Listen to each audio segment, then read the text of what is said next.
कि मानव का रचा हुआ सूरज मानव को ही भाप बनाकर सोख गया, और यह गवाह इनका कौन है? पत्थर पर जय हिंद, आप सभी का स्वागत है आपके अपने YouTube channel Rahul talent studio में। दोस्तों आज की बात करने वाले हैं क्लास 10th हिंदी का चैप्टर नंबर 7 काव्यखंड में, जो कि आपका हिरोशिमा चैप्टर है। इसके कवि कौन है? सच्चिदानंद हीरानंद वात्स्यायन अज्ञेय, है ना। बहुत बड़ा नाम है। क्या पढ़ रहे हैं? सच्चिदानंद हीरानंद वात्स्यायन अज्ञेय, ठीक। शॉर्ट में इसको हम लोग अज्ञेय नाम से जानेंगे, ठीक है। और आपके ऑब्जेक्टिव में भी जो बनेगा वो शॉर्ट नाम ही बनेगा। जितना भी आपका ऑब्जेक्टिव बनेगा ना, वो शॉर्ट नेम ही इसका बनेगा, और वो है अज्ञेय, ठीक है। अज्ञेय, अज्ञेय के नाम से इनको जानते हैं हम लोग, ठीक है। चलिए, तो सबसे पहले हम लोग क्या देखेंगे, मतलब इसका क्या देखने वाले हैं भाई, हिरोशिमा जो कविता है इसका जो है हम लोग एक्सप्लेनेशन देखेंगे, लाइन बाय लाइन इसका अर्थ समझेंगे, ठीक है। और साथ साथ ये हिरोशिमा कहाँ है, क्या है, इस सभी चीज़ के बारे में हम लोग समझेंगे। सबसे पहले कविता के लाइन को समझने से पहले जो है हम लोग कवि परिचय देखेंगे, क्योंकि यहाँ से आपके एग्जाम में ऑब्जेक्टिव क्वेश्चन काफ़ी सारा बनता है, ठीक है। तो चलिए देखते हैं। सबसे पहले देखिए, कवि हिरोशिमा के कवि हैं सच्चिदानंद हीरानंद वात्स्यायन अज्ञेय, ठीक है। जन्म कब हुआ था? जन्म हुआ था 7 मार्च 1911 ईस्वी को। कहाँ हुआ था भाई? तो कसेया, कुशीनगर में एक स्थान है कसेया, ठीक है। कसेया कुशीनगर में, जो कि यूपी उत्तर प्रदेश में पड़ता है, वहीं पे इनका जन्म हुआ था। कसेया कुशीनगर उत्तर प्रदेश में, ठीक है। इनका मूल निवास स्थान करतारपुर पंजाब पड़ता है। कहाँ पड़ता है? मतलब ये ज़्यादातर समय तक जो रहे थे, यानी जन्म कहाँ हुआ था? उत्तर प्रदेश में हुआ था, कसेया कुशीनगर में हुआ था, ठीक है। कब हुआ था? 7 मार्च 1911 ईस्वी को कसेया कुशीनगर उत्तर प्रदेश में हुआ था, ठीक है। लेकिन इनका जो मूल निवास रहा, मतलब ये ज़्यादा समय तक जहाँ पे रहे थे, उनका नाम था करतारपुर, यानी उस स्थान का नाम था करतारपुर पंजाब, ठीक है। इनकी माता जी का नाम व्यंती देवी, पिताजी का नाम हीरानंद शास्त्री, जो कि एक प्रख्यात पुरातत्ववेत्ता थे। क्या थे? प्रख्यात पुरातत्ववेत्ता। अब ये पुरातत्ववेत्ता क्या आता है? देखिए, जो जिसे पुरातत्व का काफ़ी हद तक ज्ञान होता है, जो पुरातत्व का कारोबार करता है, उनको कहते हैं पुरातत्ववेत्ता, ठीक है। आप समझिए, जैसे देखिए, जो इतिहास की रचना करता है उसको कहते हैं इतिहासकार, है ना। जो साइंस के सेक्टर में कुछ खोज वगैरह करता है उसको कहते हैं साइंटिस्ट, है ना, यानी वैज्ञानिक। उसी तरह से जो पुरातत्व, अभी पुरातत्व क्या है, तो देखिए इतिहास के अंतर्गत यानी ज्योग्राफी के अंतर्गत उसके अंतर्गत एक आता है पुरातत्व आता है, ठीक है। आप अगर पुरातत्व, जब 12th में अगर आप आर्ट्स वगैरह लेते हैं, तो या फिर आप कभी ना कभी आप अगर आगे पढ़े तो पुरातत्व को अच्छी तरह से समझ सकते हैं। पुरातत्व एक यंत्र होता है रियल में, ठीक है, जिसके माध्यम से पृथ्वी के गर्भ में क्या छुपा हुआ है, कौन सा खनिज छुपा हुआ है, उसका पता लगाया जा सकता है। किसके माध्यम से? पुरातत्व के माध्यम से। और यही पुरातत्ववेत्ता जो थे, कौन थे? हीरानंद शास्त्री जी, यानी जो कि अज्ञेय जी के पिताजी हैं, ठीक है। प्रारंभिक शिक्षा इनके घर के आसपास ही हुई थी, यानी लखनऊ के आसपास ही इनकी प्रारंभिक शिक्षा हुई थी। मैट्रिक इन्होंने 1925 ईस्वी में किया था। कहाँ से किया था? पंजाब विश्वविद्यालय से, क्योंकि ये पंजाब में ही ज़्यादा समय तक रहते हैं। इनका मूल निवास स्थान भी पंजाबी पड़ता है, करतारपुर, ठीक है। अंतिम पढ़ाई इन्होंने एमए तक किया था अंग्रेजी में। अगर देखा जाए, इन्होंने 1925 में मैट्रिक किया, 1927 में इन्होंने इंटर पास किया। किससे इंटर पास किया? तो मद्रास क्रिश्चियन कॉलेज से इन्होंने इंटर पास किया, ठीक है। मद्रास क्रिश्चियन कॉलेज से इन्होंने इंटर पास किया था, समझ रहे हैं ना, मद्रास क्रिश्चियन कॉलेज से। और बीएससी जो किया था, बीएससी बैचलर ऑफ साइंस, है ना, ये लाहौर विश्वविद्यालय से किया था। लाहौर, लाहौर पता है ना, अभी पाकिस्तान का एक स्थल है लाहौर, ठीक है। तो लाहौर से इन्होंने जो है क्या किया था? बीएससी किया था, ठीक। लेकिन एमए जो पास किया वो अंग्रेजी सब्जेक्ट से किया था। किस सब्जेक्ट से? अंग्रेजी सब्जेक्ट से। क्लियर है? देखिए, अज्ञेय जी ने बहुभाषित थे। ये क्या थे? अज्ञेय जी बहुभाषित थे। बहुभाषित का मतलब होता है जिसे कई भाषाओं का ज्ञान हो। जैसे देखिए, अज्ञेय को जो है संस्कृत भाषा, अंग्रेजी भाषा, फारसी भाषा, तमिल भाषाओं का भी इन्हें ज्ञान था। हिंदी तो था ही। अगला है प्रमुख काव्य। इनकी बहुत सारी काव्य रचनाएं, जैसे देखिए भग्नदूत, चिंता, हरी घास पर क्षण भर, आंगन के पार द्वार, कितनी नावों में कितनी बार, बाबरा अहेरी। इसमें से जो पूछा गया है कई, जैसे हो गया हमारा आंगन के पार द्वार या कितनी नावों में कितनी बार, इसमें से हालांकि नहीं पूछा जाता है ना। हरी घास पर क्षण भर ये ऑब्जेक्टिव में ऑप्शन के रूप में रहता है। हरी घास में क्षण भर, ये सब ऑब्जेक्टिव ऑप्शन में रहा है, इसलिए हमने इसको दे दिया है, ठीक है। इनका निधन कब हुआ था? 4 अप्रैल 1987। जन्म कब हुआ था? देख रहे हैं ना, जन्म 7 मार्च 1911 और निधन 4 अप्रैल 1987। ये जो कहानी संग्रह, इनका काफ़ी सारी कहानी संग्रह भी है, जैसे विप्थगा, ये पूछा गया है। विप्थगा कहानी संग्रह किनका है? अज्ञेय का। और इनका जन्म स्थान बहुत ज़्यादा पूछता है, याद रखिएगा। इनका जन्म स्थान यानी जन्म कहाँ हुआ था इनका? कुशीनगर यूपी, याद रखिएगा, ठीक है। जयदोल हो गया, ये तेरे प्रतिरूप, लौटती पगडंडियाँ, ये सारी इनकी कहानी संग्रह है। शेखर एक जीवनी, ये आपका एग्जाम में क्वेश्चन बन चुका है। शेखर ए जीवनी उपन्यास के उपन्यासकार कौन है, याद रखिएगा, वो है अज्ञेय जी, ठीक है। या फिर ऐसे क्वेश्चन पूछ सकता है, शेखर एक जीवनी पाठ की कौन सी विधा है, तो याद रखिएगा उपन्यास है, क्या है, उपन्यास, ठीक। इनकी निबंध है शाश्वती, अद्यतन, अंतरा भवंती, शाश्वती, ये सारा इनका निबंध संग्रह है, ठीक है। अगला है नाटक। नाटक इनमें जो है एक उत्तर प्रियदर्शी बहुत ही ज्यादा प्रसिद्ध है। उत्तर प्रियदर्शी क्वेश्चन पूछता है यहाँ से, उत्तर प्रियदर्शी इनमें से किनके द्वारा रचित नाटक है, ठीक है, याद रखिएगा अज्ञेय जी का है, ठीक है, अज्ञेय जी का। अगला है वे प्रमुख, यानी अज्ञेय जी प्रमुख रूप से कवि तो थे ही, कथाकार भी थे, विचारक थे और साथ साथ पत्रकार भी थे। और ये देश विदेश में अनेक विश्वविद्यालय में जो है विजिटिंग प्रोफेसर भी रह चुके हैं। क्या रह चुके हैं, अनेक विश्वविद्यालय में, ये देश विदेश के अनेक विश्वविद्यालय में विजिटिंग प्रोफेसर रह चुके हैं। विजिटिंग प्रोफेसर समझ रहे, बहुत बड़ा पद होता है भाई। अगला है इनको जो पुरस्कार मिला था, साहित्य अकादमी तो मिला ही था, साथ साथ सुग्रा यानी जिसको युगास्लाविया का ही नाम है, ठीक है, तो श्रुगा पुरस्कार इसको अंतर्राष्ट्रीय स्वर्णमाला मिला था। श्रुगा अंतर्राष्ट्रीय स्वर्णमाला पुरस्कार इन्हें प्राप्त हुआ था, साहित्य अकादमी भी इन्हें मिला था। अब देखिए थोड़ा सा इस कहानी पे, यानी कि ये जो कविता है इस पे थोड़ा सा हम लोग फोकस करते हैं जरा सा, ठीक है। इस कविता में किस चीज का चर्चा किया है, देखिए तार सप्तक का संपादन किसने किया था, तो तार सप्तक का संपादन अज्ञेय जी ने किया था। किसने किया था, अज्ञेय जी ने किया था। और 7 कवियों के साथ मिल करके किया था, मतलब 7 कवियों के समूह में बैठ करके इन्होंने जो है तार सप्तक का संपादन किया था। किसने, अज्ञेय ने। क्वेश्चन पूछता है तार सप्तक के संपादक कौन है, अज्ञेय। कौन है, अज्ञेय, ठीक है। प्रयोगवाद का सूत्रपात भी जो है इन्होंने ही किया था, प्रयोगवाद का सूत्रपात इन्होंने किया था।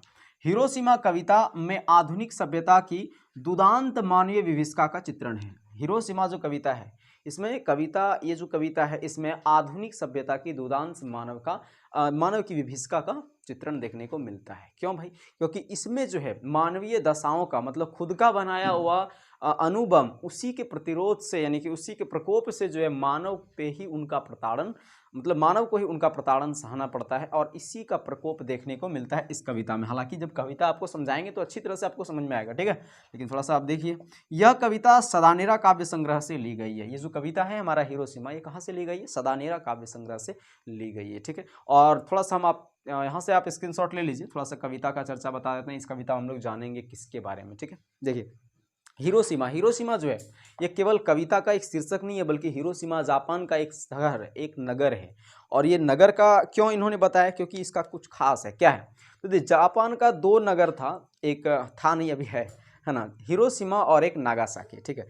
और द्वितीय विश्व युद्ध जब चल रहा था, द्वितीय विश्व युद्ध आपको पता होगा 1939 में शुरू हुआ और 1945 में खत्म हुआ था, ठीक है। तो द्वितीय विश्व युद्ध जब चल रहा था उस दौरान जो जापान बहुत भुज कर रहा था, बहुत मतलब फुटानी झाड़ रहा था, एक छोटा सा तो देश है। तो अमेरिका ने जो है, अमेरिका ने क्या किया, जापान पर क्या कर दिया, तो 6 अगस्त 1945 ईस्वी को जापान के एक शहर हिरोशिमा पर जो है बम गिरा दिया। और कौन बम, अल्लू बम कि चॉकलेट बम, नहीं, अणु बम, परमाणु बम। हाँ, बहुत ही खतरनाक जो बम होता है ना, ब्रह्मास्त्र के बाद अगर कोई खतरनाक बम है तो वही है अणु बम, यानी परमाणु बम, ठीक है। तो वो बम गिरा दिया उन्होंने, कहाँ पे, हिरोशिमा पर, जापान के हिरोशिमा पर अमेरिका ने बम गिरा दिया। अब वो बम से जो वहाँ पे धमाका हुआ, जो खतरनाक प्रतिरोध देखने को मिला, जो हानियां हुई, कितना लाखों की संख्या में जो लोग मारे गए, बस इसी चीज़ का चित्रण जो है कवि यहाँ पे कुछ वास्तविक एंड कुछ काल्पनिक रूप से लेते हुए उसका चित्रण करते हैं, और कविता के माध्यम से, कुछ पंक्तियों के माध्यम से उसके व्याख्यान को समझाते हैं। हालांकि इनकी कविता को समझना उतना ज़्यादा कठिन नहीं है जितना कि हम लोग पिछले चैप्टर में पढ़े हैं, लेकिन उतना कठिन नहीं है, ठीक है। आपको बहुत ही आसानी से समझ में आ जाएगा, कविता कुछ नहीं है, बस इतना सा ही चर्चा है, और हिरोशिमा का ही बात किया गया है। और सेम ऐसा ही पद्धति जो है नागासाकी पे भी अपनाया गया। 2 बम गिराया गया था अमेरिका द्वारा, एक था लिटिल बॉय और एक था फैट मैन, ठीक है। और दूसरा था नागासाकी पे गिराया गया था, और ये 3 दिन के बाद गिराया गया, एक 6 अगस्त को और एक 9 अगस्त को गिराया गया था। 6 अगस्त 1945 और 9 अगस्त 1945 को, और 1945 में ही द्वितीय विश्व युद्ध समाप्त हो गया। सोच सकते हैं इतना खतरनाक कोप था इसका अमेरिका का उस समय, ठीक है, दबदबा, और आज तक बढ़ते आ रहा है। तो चलते हैं हम लोग अब कविता को ध्यान से समझते हैं। हाँ, तो अब हम लोग जो है अज्ञेय द्वारा रचित जो हिरोशिमा चैप्टर है इसका हम लोग लाइन बाय लाइन एक्सप्लेनेशन देखेंगे, ठीक है। तो ध्यान से आप देखिए, हिरोशिमा जो चैप्टर है आपका 7वां नंबर चैप्टर है, ठीक है। सच्चिदानंद हीरानंद वात्स्यायन अज्ञेय जी द्वारा रचित क्लास 10th हिंदी का।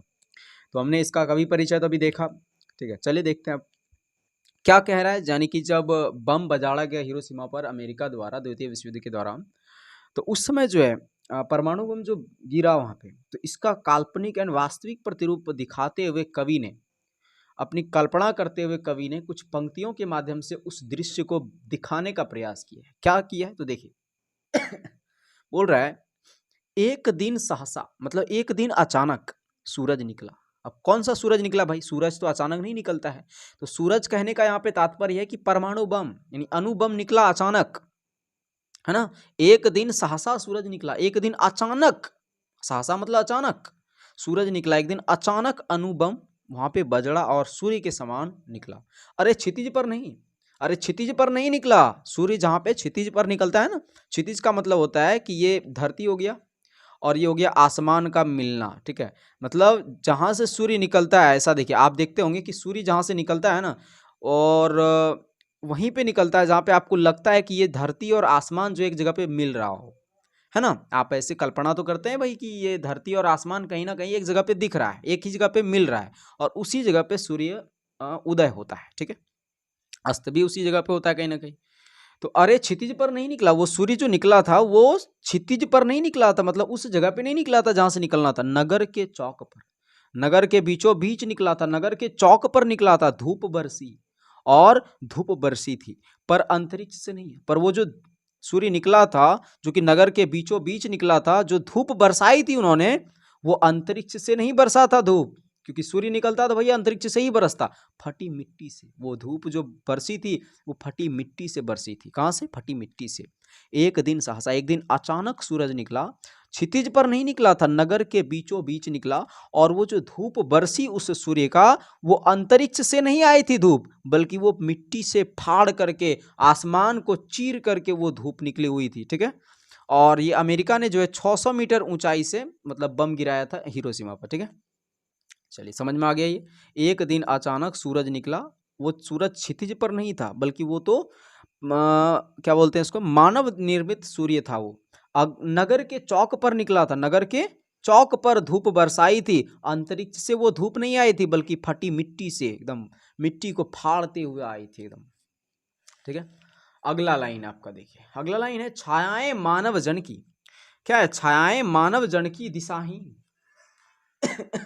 क्या है? छायाएं मानव जन की, मतलब मानव जन की जो छाया थी वो दिशाहीन हो गई। छाया समझ रहे हैं? देखिए सूर्य जो पड़ता है, यानी सूर्य की जब किरण आती है तो उसकी छाया निश्चित रूप में पड़ती है, लेकिन ये जो सूर्य था, इसकी छायाएं मानव के लोगों की, यानी मानव जन की, जन जन की जो है वो दिशाहीन हो गई। कोई दिशा ही नहीं निश्चित था। सब ओर पड़ी वह सूरज जो थी वो हर ओर पड़ी थी, चारों तरफ से घिर गई थी, वो सब मानव जातियों को घेर ली थी, ठीक है। नहीं उगा था पूरब, वह सूरज जो था वो पूरब में नहीं उगा था, वह बरसा सा, वो तो अचानक ही बरसा था बीचों बीच नगर के, वो तो अचानक ही बरसा था बीचों बीच नगर के, बीचों बीच अचानक ही बरसा था, वो पूरब में नहीं उगा था वो सूरज। काल सूर्य के रथ के पहियों के ज्यों अरे टूट कर बिखर गए हों दसों दिशा में। मतलब वो जो बीचों बीच निकला था, वो नगर के बीचों बीच जो सूर्य आया था, ऐसा मानो कि सूर्य के रथ का पहिया जो है वो टूट कर बिखर गया हो और काल रूप धारण करके दसों दिशाओं में फैल गया हो। क्या बोल रहे हैं? सूर्य के रथ का, सूर्य भगवान का आपने रथ देखा होगा, 7 घोड़े लगे रहते हैं, उसका मतलब कि सप्तरंगी यानी वो है सूर्य, ठीक है। तो वही बोल रहा है, सूर्य भगवान के रथ का पहिया ऐसे मान लो जैसे टूट कर बिखर गए हों, ज्यों यानी मान लेते हैं, ठीक है, जैसे टूट कर बिखर गए हों और काल रूप धारण करके, महाकाल रूप धारण करके दसों दिशाओं में फैल गया हो, सर्वनाश के पथ पर अग्रसर हो गया। समझ गए? फिर से समझिए, छायाएं मानव जन की जो छायाएं थी वो दिशाहीन हो गई थी, दिशा ही नहीं मिल रही थी उनको। सब ओर पड़ी वह सूरज की छाया थी, वो सूरज जो था वो सभी ओर पड़ा था, नहीं उगा था पूरब में, लेकिन वो पूरब में नहीं उगा था, वह अचानक ही बरसा था, बीचों बीच नगर के अचानक ही बरसा था काल सूर्य के रथ का। ऐसे मानो जैसे सूर्य के रथ का पहिया जो है टूट कर बिखर गया हो और महाकाल रूप धारण करके दसों दिशाओं में फैल गया हो। 2 पंक्ति हो गया आपका, ठीक है। चलिए अगला पंक्ति देखते हैं हम लोग। देखिए अगला पंक्ति आपका है, कुछ क्षण का वह उदय अस्त। देखिए अच्छा वो जो भाई परमाणु बम जो गिराया गया था क्या 10-15 दिन तक नहीं रहा था, 2-3 दिन तक नहीं रहा था। जैसे प्रकृति का परंपरा चलता है भाई कि 24 घंटा यानी 12 घंटा के बाद सूर्य जो है अस्त हो जाता है ना, और फिर उदय हो जाता है। लेकिन वो जो सूर्य था वो तो कुछ ही क्षण के लिए उदय हुआ और कुछ ही क्षण में अस्त हो गया।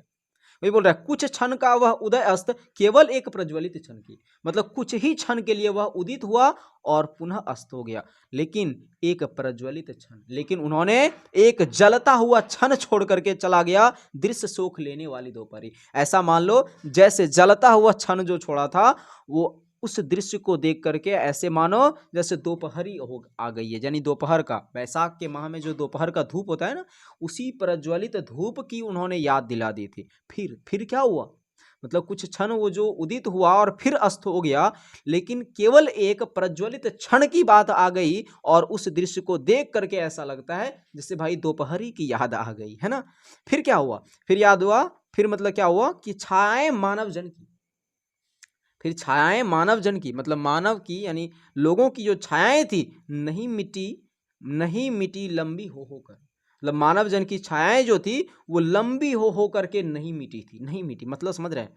जैसे देखिए अब अणुबम जब गिरा तो आदमी बचने के लिए तो भागा होगा ना, और उसमें से कुछ लोग जो है पत्थलों में छिपे होंगे, मतलब समझ रहे हैं, पत्थल तो होता ही है नगरों में, ठीक है, तो उसमें छिपे होंगे और उसकी छायाएं जो है ना, मतलब वो भाप बन करके उड़ गया, सोख गया, लेकिन केवल और केवल उसकी लंबी लंबी छायाएं ही वहां पे रही, लंबी लंबी बस उनकी छायाएं ही वहां पर रही। वही बोल रहा है छायाएं मानव जन की। और फिर क्या हुआ कि छायाएं जो थी मानव जन की वो नहीं मिटी, लंबी लंबी होकर मानव ही सब भाप हो गए, मानव सब भाप बनकर उड़ गए। छायाएं तो अभी लिखी है, अभी तो छायाएं वहां पर मिलती है ये छायाएं, लेकिन मानव वहां पे है ही नहीं। हम बता दें भाई 50,000 से भी अधिक लोग मारा गया था, इसमें बता देते हैं आपको, ठीक है, हजारों की संख्या में लोग मारे गए थे यहाँ पे। और उस छायाएं यानी मानव जन की जो छायाएं थी वो तो एकदम अभी भी लिखी हुई, अभी भी आपको छायाएं पत्थरों पर वहां पे कहीं ना कहीं निशान मिलेगा। और ये कुछ क्षण के लिए ही उदय हुआ, कुछ ही क्षण में अस्त हो गया, लेकिन इसका प्रकोप जो है वो अभी तक है, अभी तक इसका प्रकोप इतना खतरनाक है कि आज भी वहां पे विकलांग बच्चे उत्पन्न होते हैं, विकलांग बच्चे उत्पन्न होते हैं, मतलब सही से शरीर से शारीरिक रूप से स्वस्थ बच्चे पैदा आज भी वहां पे नहीं होते, ठीक है। और ये प्रकोप किसका है, यही अणुबम का प्रकोप है, समझ रहे हैं ना, बहुत खतरनाक अणुबम होता है। कहा जाता है भाई क्षण भर के लिए, लेकिन इसका प्रकोप पता है 3,000 साल तक, 3,000 साल तक इसका प्रकोप रहता है, याद रखिएगा। और अभी तो 100 साल भी नहीं पूरा है, 1945 में, जबकि 3 अप्रैल 1945 को और 6 अप्रैल 1945 को और एक 9 अप्रैल 1945 को फोड़ा गया था हिरोशिमा में फोड़ा गया था। कब, तो 6 अप्रैल 1945 को, और नागासाकी में फोड़ा गया था 9 अप्रैल 1945 को, ठीक है। अभी तो 100 साल भी नहीं हुआ है, लेकिन 3,000 साल तक इसका प्रकोप रहेगा। समझ में आ गया। चलिए अगला लाइन आप देखिए इधर, अगला लाइन है झुलसे हुए पत्थरों पर, पत्थर जो है क्या हो गए थे, पत्थर झुलस गए थे, और झुलसे हुए पत्थरों पर उजड़ी सड़कों की गज पर, मतलब ये जो बोल रहा है कि छायाएं मानव जन की भाप बनकर सोख गई है ना। छायाएं तो अभी लिखी है, मतलब अभी तो छायाएं वहां पे लिखी हुई है, झुलसे हुए पत्थरों पर नहीं है क्या, देखिए यहाँ पे ध्यान से, है ना, छायाएं तो अभी लिखी हुई है। कहाँ छायाएं लिखी हुई है, अभी झुलसे हुए पत्थरों पर उजड़ी सड़कों की गज पर, अभी तो छायाएं लिखी हुई है मानव जन की, झुलसे हुए पत्थरों पर झुलस करके उनकी छायाएं अभी भी प्रमाणित है, उजड़े सड़कों पर, उजड़ी हुई सड़कों पर। मानव का रचा हुआ सूरज मानव को ही भाप बनाकर सो गया। देखिए कितना काल्पनिक रूप से चर्चा करते हुए कभी कितना मार्मिक ढंग से इसकी रचना करते हैं, सोच सकते हैं। वास्तविकता को दर्शाया उन्होंने, ये कोई कल्पना नहीं है, ये यही वास्तविकता और रियलिटी यही है। मानव का ही रचा सूरज, कौन सा सूरज, मानव सूरज रचना किया है क्या, नहीं, मतलब यहाँ पे अणुबम की तुलना किससे की गई है, सूरज से की गई है, ठीक है। मानव का ही रचा हुआ जो अणुबम है यानी सूरज है, मानव को ही भाप बनाकर सो गया, मानव को ही तबाह करके ले गया। पत्थर पर लिखी हुई यह, पत्थर पे यह लिखी हुई जली हुई छाया मानव की साखी है, और यह बात जो है पत्थर पे लिखी हुई और जली हुई जो मानवीय रूपी छाया है, यह उनका प्रमाण है, यह उनका गवाह है कि मानव का रचा हुआ सूरज मानव को ही भाप बनाकर सोख गया, और यह गवाह इनका कौन है, पत्थर पर लिखी हुई छाया, जली हुई छाया है। समझ में आ गया। ये आपका कविता खत्म हुआ भाई, आप इसका अर्थ लिखिए, और अगला वीडियो आएगा जिसमें कि आपको ऑब्जेक्टिव एंड सब्जेक्टिव बहुत जल्दी आपका कवर करा दिया जाएगा। खैर अभी हम इसका कवर कर रहे हैं साथ ही साथ, तो ऑब्जेक्टिव भी आपको बहुत जल्द कवर करा देंगे, ठीक है। तो मिलते हैं हम लोग अगले वीडियो में, तब तक के लिए जय हिंद, जय भारत।